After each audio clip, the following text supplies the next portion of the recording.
The last glow of sunset clung to the horizon, stretching thin across the desert like a dying ember. Colt Maddox had seen hundreds of western evenings in his life, some peaceful, some restless, but none as heavy as this one.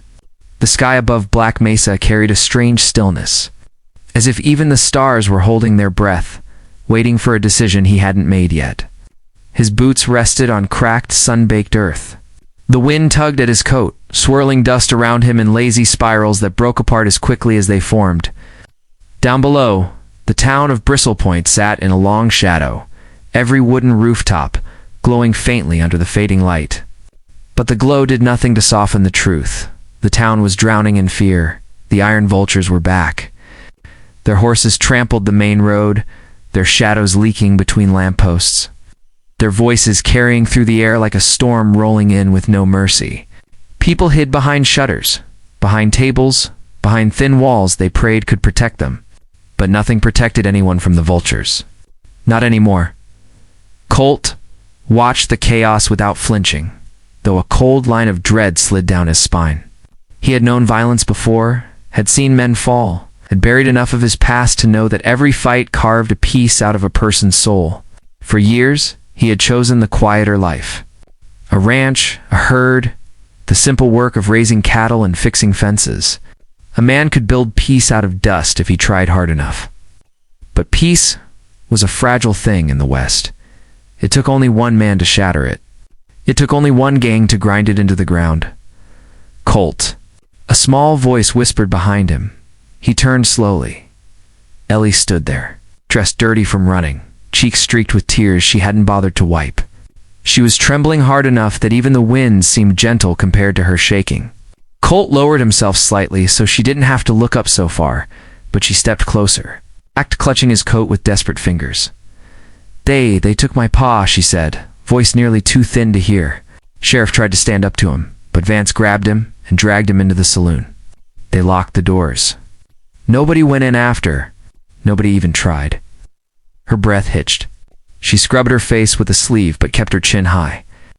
Trying to be strong, Colt felt something twist inside him, a painful, familiar thing. Something he thought he'd buried years ago. Ellie, he murmured, trying to steady her. Your PA is a tough man. He's smart, he said. They said they're going to make an example out of him, she whispered. And everybody else. They said Bristle Point belongs to them now. They said the whole West will belong to them soon. He didn't answer at first. The wind filled the silence, dragging sand over his boots. His eyes drifted back to the town. He could see silhouettes moving behind doors, frightened townsfolk peering through cracks. No one dared step outside. No one dared fight. But Ellie wasn't done. Please, she whispered, her voice breaking. Do it now. I can't take it anymore. The words landed like a hammer in his chest. Colt looked at her. A child, trembling, yet brave enough to speak the truth no one else dared say. She wasn't asking him to save just the sheriff. She was asking him to save everything. He took off his hat and held it against his chest for a moment, letting the weight of the decision settle. Once I go down there, Ellie, things won't ever be the same. I know, she said. But things already ain't the same. They changed everything. Somebody's got to change it back. Colt stood, slowly, purposefully. He placed the hat back on his head and straightened the brim. The leather holster on his hip felt heavier than it had in years. His father once told him a gun wasn't just a tool, it was a path. Once you chose that path, you had to walk it all the way, no matter how dark it got. Colt had sworn to give up violence, to shape his life around gentler things. But the West didn't always allow men to keep their promises. He rested a hand on Ellie's shoulder. Just for a moment, then turned toward the slope that led down to the main road. Each step he took pressed deep into the dust, marking his choice. The evening smell of burning lamp oil, kicked up dirt, and fear drifted up the hill. He heard men shouting rough voices, mocking laughter, boots stomping on porch boards. He heard neighbors crying behind locked doors. The closer he got, the more the sounds tangled into one long, desperate cry for help.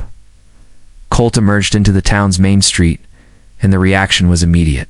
The iron vultures paused mid-stride, hands drifting to holsters. A card game in front of the saloon froze. The swinging doors of the saloon creaked open, and Vance Holloway stepped out. Vance was taller than Colt remembered. Or maybe he just carried more arrogance these days. His coat flapped behind him like the wings of the bird he named his gang after. His face was marred by a long, jagged scar that cut from cheekbone to the edge of his jaw, reminder of a knife fight he once bragged about. His eyes gleamed with a kind of cold amusement, like a man who enjoyed watching things break. Well, Vance drawled, adjusting his belt. If it ain't Colt Maddox, the quiet rancher who minds his own business, didn't expect you'd walk into town tonight. Thought you'd be hiding up in your hills like everyone else? Colt kept walking. He didn't answer. He didn't slow down. Vance chuckled, stepping out further into the street. You here to beg? We're accepting apologies tonight. Might even let you keep a piece of your land if you say. Please. Still no answer. Still no hesitation. Colt stepped into the center of the street, exactly where gunfights were decided. In the old days, the townsfolk watched from behind windows, their silhouettes lining every building. Even the horses tied to railings snorted and turned their heads, sensing something shifting in the air. Finally, Colt stopped. The dust curled around his boots like smoke. Vance tilted his head. Go on then, rancher. Say what you came to say. Colt lifted his gaze, meeting Vance's stare without fear. His voice was low, steady, carved from quiet strength. This ends tonight. Ripple of disbelief swept through the vultures. A couple laughed. One scoffed. Another spit into the dirt as if Colt's words offended him. Vance merely arched an eyebrow. You think you're gonna end something? You alone? Colt's jaw tightened. Not for me. Not for pride. For her? He gestured slightly toward the ridge, where Ellie stood watching, small but unbroken. For the sheriff you dragged inside, for every person in this town, you've hurt. For the families you've broken from here to Dry Creek, for every night folks go to sleep scared because you exist. Vance's smile twitched. That's so? Colt nodded once. No anger. Just truth. You're done, he said softly. Vance reached for his gun. Time didn't slow despite the way it always did in stories. Colt didn't think, didn't breathe. He simply moved, guided by every instinct he spent years trying to bury. His hand swept down, the leather creaked, his revolver cleared the holster. The muzzle flashed, bright in the dim street. One shot, sharp. Final dot echoing across the rooftops, like thunder. Vance jerked backward, shock freezing his features.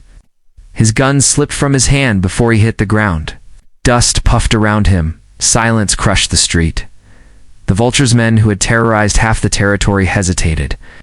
Real fear flickered across their eyes for the first time. People hiding behind doors leaned forward, barely daring to breathe. Colt didn't raise the gun again. He didn't need to. He turned slightly, addressing the people watching from windows and corners and rooftops. It's time, he said, voice ringing through the street. Take back your home. For a moment, no one moved. Then one door opened, then another. A man stepped outside holding an old hunting rifle. A woman followed with a broom turned into a makeshift weapon. A pair of teenage boys walked into the street with pitchforks. Old Mr. Harrow limped out with a shotgun he hadn't fired in 20 years. One by one, the townsfolk gathered behind Colt. The vultures looked around, suddenly outnumbered for the first time in their lives. Fearless men weren't fearless anymore, and the West always wild. A spark caught in the dust. A town found its courage. A rancher found his purpose. Ellie ran down the hill, breathless and teary. Stopping beside Colt, she grabbed his coat again, but this time with relief instead of fear. He did it, she whispered, voice trembling with awe, and behind them, Bristle Point rose. The Wild West was changing. And it started with one man who finally stepped forward when everyone else stepped back.